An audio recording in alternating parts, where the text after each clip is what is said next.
बहुत समय पहले सुमंत नाम का एक ब्राह्मण था। वह बहुत ही नेक और तपस्वी भी था। उसने दीक्षा नाम की औरत से विवाह किया था और दोनों को सुशीला नाम की एक पुत्री भी थी। उनकी पुत्री सुशीला बहुत ही रूपवान थी, जो अपने पिता की ही तरह धार्मिक भी थी। लेकिन सुशीला जब थोड़ी बड़ी हुई तो उसकी माँ दीक्षा परलोक सिधार गई। पत्नी दीक्षा की मृत्यु होने के कुछ समय बाद उस ब्राह्मण की कृक्षा नाम की एक महिला से विवाह कर लिया। इसके कुछ समय बाद जब पुत्री सुशीला विवाह योग्य हुई तो उसका विवाह कौंडिन्य ऋषि के साथ कर दिया। विवाह में विदाई के समय जब ब्राह्मण ने अपनी दूसरी पत्नी कृक्षा से बेटी और दामाद को कुछ देने के लिए कहा तो वो नाराज हो गई। कृक्षा ने गुस्से में दामाद को ईंट और पत्थर देकर विदा कर दिया। कृक्षा के इस व्यवहार को कौंडिन्य ऋषि काफ़ी दुखी हुए। वे अपनी पत्नी सुशीला के साथ आश्रम जाने लगे, लेकिन आश्रम के रास्ते में ही रात हो गई। रात होने के कारण दोनों एक नदी के किनारे पर रुक गए।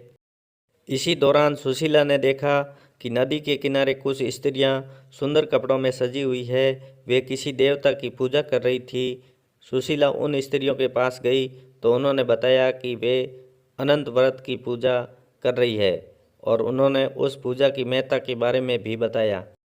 उन स्त्रियों की बात सुनकर सुशीला ने भी उसी समय उस व्रत को करने का मन बनाया और 14 गांठों वाला डोरा भी हाथ में बांधकर वापस ऋषि कौंडिन्य के पास चली आई।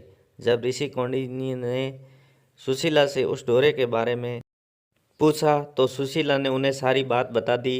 इस पर गुस्सा होते हुए ऋषि कौंडिन्य ने सुशीला के हाथों से उस डोरे को खोलकर तोड़ दिया और उसे आग में जला दिया।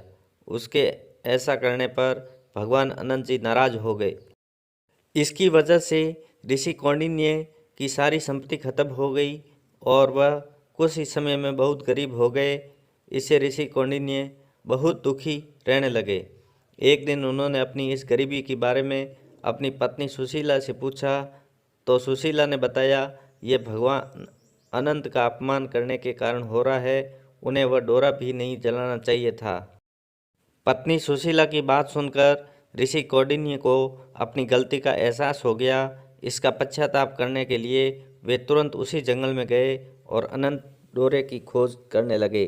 कई दिनों तक वह जंगल में भटके, लेकिन उन्हें अनंत डोरा नहीं मिला। एक दिन जंगल में वो बेहोश होकर गिर गए। तभी उनके सामने भगवान अनंत प्रकट हुए। उन्होंने ऋषि कौंडिन्य से कहा, हे कौंडिन्य, तुमने अनजाने में ही सही लेकिन मेरा अपमान किया था। उसी की वजह से तुम्हें ये सारे दुख झेलने पड़े। अब तुमने अपनी गलती का पश्चाताप कर लिया है, इसलिए मैं तुमसे बहुत प्रसन्न हूँ। मैं तुम्हें वरदान भी देता हूँ कि जब तुम घर जाकर पूरे विधि विधान से मेरा अनंत व्रत करोगे तो अगले 14 सालों में तुम्हारे सारे कष्ट दूर हो जाएंगे। तुम हर तरह से सुख से संपन्न हो जाओगे।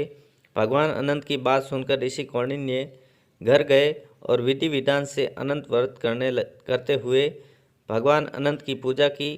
कुछ समय बाद धीरे धीरे उनके सारे कष्ट दूर हो गए। इस कहानी से यही सीख मिलती है कि कभी भी किसी का अपमान नहीं करना चाहिए, खास तौर से धर्म से जुड़ी चीज़ों का। ऐसा करने से बुरे परिणाम हो सकते हैं। दोस्तों, अगर ये कहानी पसंद आई है तो अपने दोस्तों को शेयर करें। अगर आप मेरे चैनल पर नए हैं तो नॉवल स्टोरीज़ को सब्सक्राइब करें और नोटिफिकेशन बेल भी दबाएं। अपना और अपने परिवार का ख्याल रखें। मिलते हैं नई कहानी के साथ। तब तक के लिए धन्यवाद।